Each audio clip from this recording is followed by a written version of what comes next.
हरियाणा की हर अपडेट के लिए बेल आइकन दबाएं और सब्सक्राइब करें STV हरियाणा न्यूज। फटाफट हरियाणा में आपका स्वागत है। आपके साथ मैं हूं खालिद हसन। करनाल में सीएम मनोहर लाल की किसान महापंचायत रैली में जबरदस्त हंगामा हुआ। गुस्साए किसानों ने हेलीपैड को भी खोद दिया। बढ़ते विरोध के चलते सीएम का महापंचायत का कार्यक्रम रद्द हुआ।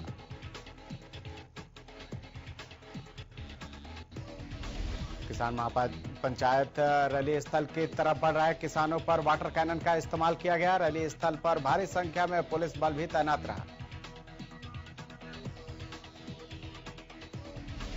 करनाल में सीएम मनोहर लाल के विरोध पर रणदीप सुरजेवाला ने निशाना साधा है। सुरजेवाला ने ट्वीट करके कहा कि पहली बार दूसरे कार्यकाल में सीएम का अपने ही निर्वाचन जिले में जोरदार विरोध हुआ है। जागने का समय है, आप गांव राम से बड़े नहीं हैं। किसान आंदोलन का आज 46वां दिन है। सिंघू और टिकरी बॉर्डर पर किसान लगातार डटे हुए हैं। किसानों ने 26 जनवरी को दिल्ली जाने की तैयारी तेज कर दी है, जिसके चलते प्रदेश के सभी गांवों में दिल्ली आने के लिए संदेश भेजे जा रहे हैं। किसानों का कहना है कि वो लोहड़ी और मकर संक्रांति भी धरना स्थल पर ही मनाएंगे। इसी के साथ लोहड़ी के दिन ही कृषि कानूनों की प्रतियां भी जलाई जाएंगी। किसानों के आंदोलन में बच्चों से लेकर बुजुर्ग तक शामिल हैं और पीछे हटने को बिल्कुल भी तैयार नहीं।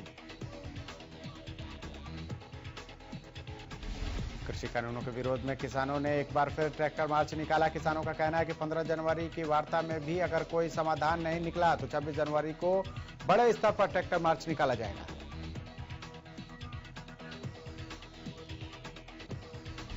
घरौंडा के कैमला गांव में बास्ताड़ा टोल प्लाजा पर बैठे किसान और कैमला गांव के लोग आपस में भिड़ गए। दरअसल आज कैमला गांव में सीएम मनोहर लाल की किसान महापंचायत कार्यक्रम होनी थी, जिसके विरोध में किसान आंदोलन पर बैठे हैं।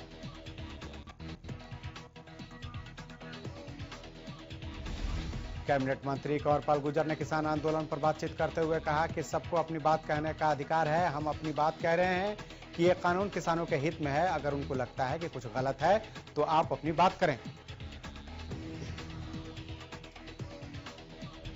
प्रदेश भर में चल रहे किसान आंदोलन के बीच एक बड़ी खबर आई है। शाहबाद से जेजेपी विधायक रामकरण कला ने किसानों को आश्वासन देते हुए कहा कि अगर 14 दिन के अंदर किसान आंदोलन का हल नहीं निकला तो वो अपने पद से इस्तीफा दे देंगे।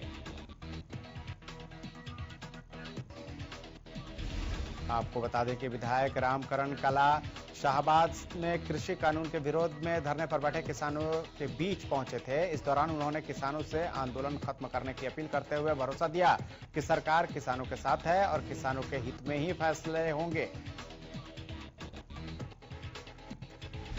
कृषि कानूनों के खिलाफ लगभग 1.5 महीने से दिल्ली को घेर कर बैठे किसानों की मांगे सरकार के कानों तक नहीं पहुंच पा रही है। शायद यही वजह है कि आंदोलन कर रहे किसान आत्महत्या का कदम उठाने पर मजबूर हैं। दिल्ली बॉर्डर पर किसानों की आत्महत्या के कई मामले अब तक सामने आ चुके हैं। इसी कड़ी में शनिवार को सिंघू बॉर्डर पर एक और किसान ने जहर खाकर आत्महत्या कर ली। बताया जा रहा है कि मृतक किसान पंजाब के फतेहगढ़ साहिब जिले का रहने वाला था। उनकी पहचान अमरिंदर सिंह के तौर पर हुई है। किसान की मौत के बाद सिंघू बॉर्डर पर साथी किसानों में रोष है।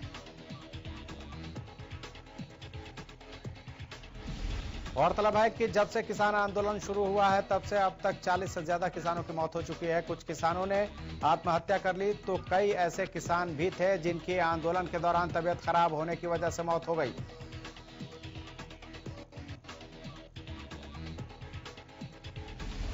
किसानों और सरकार के बीच नवे दौर की वार्ता बेनतीजा रहने के बाद किसानों ने नाराजगी जाहिर की है। अंबाला में हरियाणा पंजाब सीमा पर शंभू टोल प्लाजा पर बैठे किसानों ने कहा कि सरकार अपने अड़ियल रवैये पर अड़ी हुई है, लेकिन किसान काले कानूनों को वापस करवाकर ही घर जाएंगे।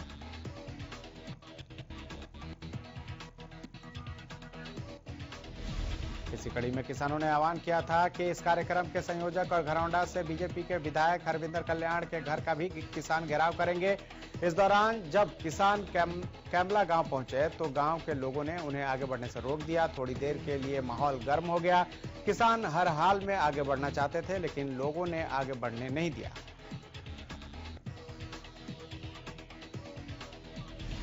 इस दौरान किसानों और लोगों के बीच धक्का मुक्की भी हुई और किसानों की ओर से नारेबाजी की गई। वहीं मामला बढ़ता देख किसान शांतिपूर्ण तरीके से वापस हो गए। फिलहाल आज हरियाणा के मुख्यमंत्री मनोहर लाल कैमला गांव में किसान महापंचायत करने वाले थे, लेकिन किसानों ने हंगामा किया, जिसके बाद से इस महापंचायत को रद्द कर दिया गया है। फरीदाबाद के सेक्टर 16 में पूर्व कैबिनेट मंत्री विपुल गोयल ने सरकारी सिस्टम की एक गलती दर्शाती फिल्म कागज को अपने कार्यालय पर मूवेबल थिएटर में लोगों को दिखाया। इस दौरान विपुल गोयल ने कहा कि सिस्टम की एक गलती से व्यक्ति को कितनी परेशानी होती है, इस फिल्म में दर्शाया गया है। विपुल गोयल ने कहा कि कोरोना काल में लोगों के लिए मनोरंजन के साधन भी खत्म हो गए थे, इस वजह से इस मूवेबल थिएटर के नए कंसेप्ट को सामने लाया गया है। वहीं किसान आंदोलन पर बोलते हुए विपुल गोयल ने कहा कि 15 जनवरी की मीटिंग के बाद आंदोलन खत्म होने की उम्मीद है। किसानों को सरकारी कार्यक्रम में खाना खिलाने का खामियाजा अन्नपूर्णा रसोई संचालक अवनी गुप्ता को भुगतना पड़ रहा है। दरअसल धर्मनगरी कुरुक्षेत्र में पिछले साल फरवरी में जल संसाधन मंत्रालय द्वारा एक कार्यक्रम का आयोजन करवाया गया था, जिसमें हजारों किसानों ने शिरकत की। केंद्रीय जल संसाधन मंत्री रतनलाल कटारिया ने बतौर मुख्य अतिथि कार्यक्रम में शिरकत की थी। किसानों को कार्यक्रम के बाद लंच करवाया गया, जिसका सरकारी बिल लगभग 3,60,000 बना। खाने का लिखित ऑर्डर जिला प्रशासन ने अन्नपूर्णा रसोई संचालक अवनी गुप्ता को दिया। एक साल बाद 3,60,000 के बिल से 55,000 कम कर दिए गए। सरकारी चेक अकाउंट में पैसा न होने के चलते बाउंस हो गया। अब अवनी गुप्ता अपने एक साल पहले खाना खिलाने के बिल भुगतान को लेकर चक्कर काट रहे हैं। प्रदेश में बर्ड फ्लू की पुष्टि होने के बाद हिसार के मुर्गा पालकों की चिंता बढ़ गई है। मुर्गा पालकों का कहना है कि 2007-8 में जब बर्ड फ्लू आया था तो उन्हें बहुत ज्यादा नुकसान हुआ था। उन्होंने सरकार से गुजारिश की है कि बर्ड फ्लू को रोकने के लिए और मुर्गा पालकों को होने वाले नुकसान से बचाने के लिए कदम उठाएं। बीते 3 दिनों में 11 कौवों की मौत के बाद साइबर सिटी में बर्ड फ्लू की आशंका से हड़कंप मच गया है, जिसके बाद हरकत में आए वाइल्ड लाइफ विभाग ने 11 कौवों के शवों को कब्जे में लेकर जांच शुरू कर दी। बता दें कि सुल्तानपुर नेशनल पार्क में नोटिस भी लगाया गया है कि पक्षियों की सुरक्षा को ध्यान में रखकर नेशनल पार्क को बंद कर रखा गया है। सुल्तानपुर नेशनल पार्क में 250 प्रजाति के तकरीबन 18,000 पक्षी इस झील पर मौजूद हैं।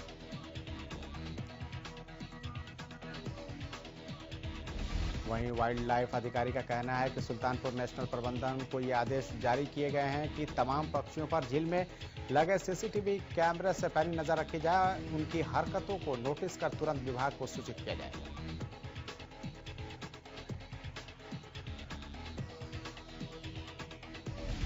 हरियाणा में बर्ड फ्लू की पुष्टि होने के बाद अब घोड़ों में एक अजीब बीमारी के लक्षण दिखने से हड़कंप मच गया है।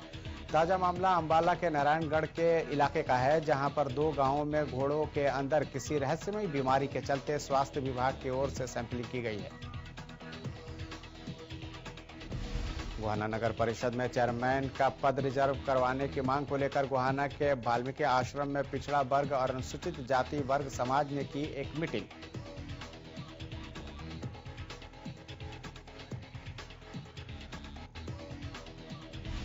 फरीदाबाद में राजा नाहर सिंह के बलिदान दिवस पर शहीदों का अपमान किया गया। दरअसल शहीदों की शहादत को नमन करने के लिए उनके बलिदान दिवस पर जगह जगह कार्यक्रमों का आयोजन किया जाता है।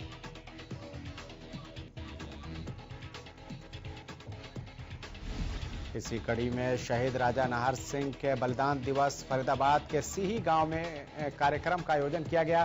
कार्यक्रम में शहीदों का सरेआम माहौल उड़ाते हुए स्टेज पर अश्लील डांस किए गए। बता दें कि कार्यक्रम में बतौर मुख्य अतिथि केंद्रीय मंत्री कृष्णपाल गुर्जर ने शिरकत की। चरखी दादरी के गांव असावारी में तैनात पटवारी द्वारा इंतकाल दर्ज करने के नाम पर 2,500 रुपए की रिश्वत लेने का मामला सामने आया है। पटवारी का रिश्वत लेते हुए वीडियो भी वायरल हो गया है। मामले में संज्ञान लेते हुए जिला उपायुक्त ने तुरंत प्रभाव से पटवारी को निलंबित कर दिया। जानकारी के मुताबिक जमीन का इंतकाल दर्ज करने के लिए गांव असावरी में तैनात पटवारी 5 ग्राम सचिव परीक्षा शांतिपूर्ण तरीके से कराई गई। इस दौरान परीक्षाओं को नकल रहित, पारदर्शिता और शांतिपूर्ण ढंग से संपन्न करवाने के लिए सभी पुख्ता प्रबंध किए गए। सभी परीक्षा केंद्रों में सीसीटीवी कैमरे, जैमर और बायोमेट्रिक सिस्टम की व्यवस्था की गई। परीक्षा केंद्रों के बाहर भी पुलिस के जवान तैनात किए गए। परीक्षा केंद्रों पर कोविड-19 के तहत नियमों का पालन किया गया और बिना मास्क वालों को परीक्षा केंद्र में प्रवेश नहीं दिया गया। कैथल में ग्राम सचिव परीक्षा के लिए 34 केंद्र बनाए गए। इन केंद्रों पर 13 उड़नदस्ता अधिकारी और ड्यूटी मजिस्ट्रेट की नियुक्ति की गई। इस दौरान कोविड-19 के सभी हिदायतों की पालना भी सुनिश्चित की गई। कैथल में परीक्षा केंद्रों पर सुबह से ही परीक्षार्थियों का आना शुरू हो गया था। परीक्षा केंद्रों पर सुरक्षा के पुख्ता इंतजाम थे। परीक्षा केंद्रों पर परीक्षार्थियों की थर्मल स्क्रीनिंग, दस्तावेजों की जांच, मास्क पहनना और हाथों को सैनिटाइज करवाया गया। वहीं इस सारी प्रक्रिया की वीडियोग्राफी भी हुई और उसके बाद परीक्षार्थियों को केंद्र के अंदर जाने दिया गया। परीक्षा नकल रहित हो, इसके लिए एक कंट्रोल रूम में परीक्षा केंद्र के कमरों में सीसीटीवी के द्वारा हर विद्यार्थी पर नजर रखी गई।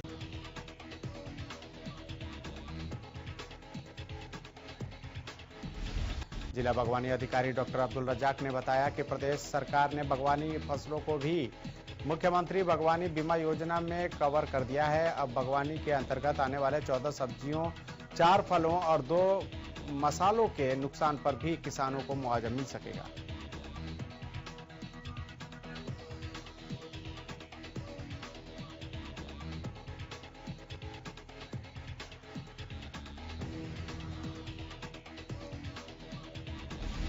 मुख्यमंत्री बागवानी बीमा योजना के तहत टमाटर, प्याज, आलू, फूलगोभी की फसल को कवर किया जाएगा। उन्होंने बताया कि सब्जियों के नुकसान पर 30,000, जबकि प्राकृतिक आपदा से फलों के खराब होने पर किसानों को 10,000 रुपए प्रति एकड़ की बीमा कवर मिलेगा। उन्होंने कहा कि योजना का लाभ लेने के लिए किसानों को पोर्टल पर जाकर फसलों का पंजीकरण करवाना होगा।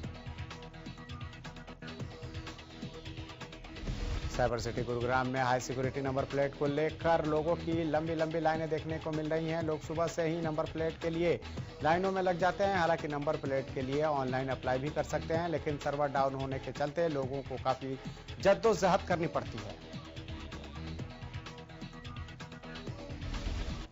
खांसी में कैंसर जैसी बीमारियों से ग्रस्त व्यक्तियों का बीमा करवाकर लाखों रुपए के क्लेम हड़पने वाले बड़े गिरोह का पर्दाफाश हुआ है। हांसी पुलिस ने 8 व्यक्तियों के खिलाफ एफआईआर दर्ज की है। एचडीएफसी जनरल इंश्योरेंस के इन्वेस्टिगेशन मैनेजर की शिकायत पर यह मामला दर्ज किया गया है। करोड़ों के फर्जी क्लेम हड़पने के मामले में हिसार के एक वकील और हांसी सिविल अस्पताल के डॉक्टर का नाम सामने आया है। बता दें कि हांसी और नारनौद इलाके में बीते 2 सालों में फर्जी तरीके से बीमार व्यक्तियों का बीमा क्लेम हड़पने के कई मामले सामने आ चुके हैं। हांसी सिविल अस्पताल के जिस डॉक्टर का नाम पिछले मामलों में सामने आया था, उसी डॉक्टर के नाम दर्ज हुई दोनों एफआईआर में फिर उजागर हुआ है। एचडीएफसी जनरल इंश्योरेंस के इन्वेस्टिगेशन मैनेजर ब्रजेश कुमार राजपूत ने रेंज आईजी के समक्ष फर्जी बीमा पॉलिसी करवाकर बीमा कंपनियों को चूना लगाने वाले गिरोह के बारे में पुख्ता सबूत के साथ शिकायत सौंपी थी।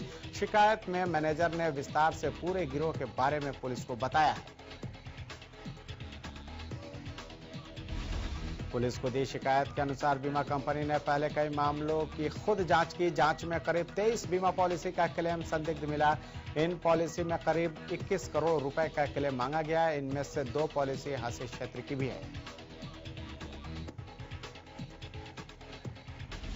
डिप्टी सीएम दुष्यंत चौटाला से संबंधित सोशल मीडिया पर पोस्ट करने के मामले में बर्खास्त ड्राइवर का मामला हाईकोर्ट में जाने के बाद आखिर सरकार को झुकना पड़ा। तहसीलदार के ड्राइवर को बर्खास्त करने के आदेशों को निरस्त कर दिया गया है।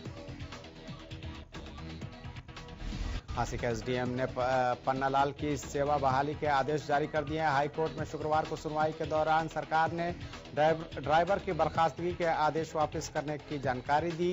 प्रशासन की ओर से फिर से ज्वाइनिंग करवाने की सूचना मिलते ही पन्नालाल हांसी लघु सचिवालय में पहुंच गए। आपको बता दें कि हासी तहसील कार्यालय में तैनात ड्राइवर पन्नालाल को डिप्टी सीएम दुष्यंत चौटाला के खिलाफ सोशल मीडिया पर पोस्ट करने के आरोप में नौकरी से हटाया गया था, जिसके बाद पन्नालाल मामले को लेकर हाईकोर्ट पहुंचा था। कोर्ट में शुक्रवार को वित्त विभाग के फाइनेंस कमिश्नर को तलब किया था। फरीदाबाद में स्वास्थ्य विभाग की टीम ने एक निजी अस्पताल में छापेमारी कर एक नर्स को रंगे हाथों गर्भपात कराते हुए गिरफ्तार किया। हालांकि आरोपी नर्स चकमा देकर फरार होने में कामयाब रही। विभाग के अधिकारियों की माने तो जांच के बाद जो भी दोषी पाया जाएगा उसके खिलाफ एमटीपी और पीएनडीटी एक्ट के तहत कार्रवाई की जाएगी। रतिया में शनिवार रात बाइक सवार चोरों ने एक ज्वेलरी की दुकान को निशाना बनाया, जहां से चोर 60 से 70 हजार रुपए का सामान लेकर फरार हो गए। चोरी की वारदात दुकान के बाहर लगे सीसीटीवी में कैद हो गई। वहीं पुलिस मामला दर्ज कर जांच में जुट गई। रोहतक के पकसमा गांव में एक पति ने अपनी पत्नी के सिर में चोट मारकर हत्या कर दी और खुद इसकी जानकारी गांव के सरपंच को दी, जिसके बाद सांपला थाना पुलिस मौके पर पहुंची और आरोपी पति को पुलिस ने हिरासत में ले लिया। जांच के लिए एफएसएल टीम भी मौके पर पहुंची।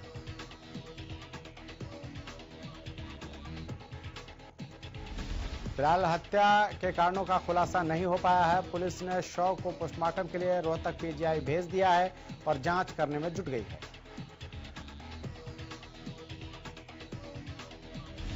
सोशल मीडिया पर एक वीडियो वायरल हुआ जिसमें एक लड़की जिम्नास्ट साड़ी पहनकर फ्लिप्स करती दिखाई दे रही है, जिससे अब तक कई बड़े फिल्मी सितारे भी अपने सोशल मीडिया अकाउंट्स पर शेयर कर चुके हैं। ऐसे में हमने इस युवती की तलाश शुरू की तो पता चला कि युवती अंबाला की पारुल अरोड़ा है, जो राष्ट्रीय स्तर के जिम्नास्टिक की खिलाड़ी भी रह चुकी है।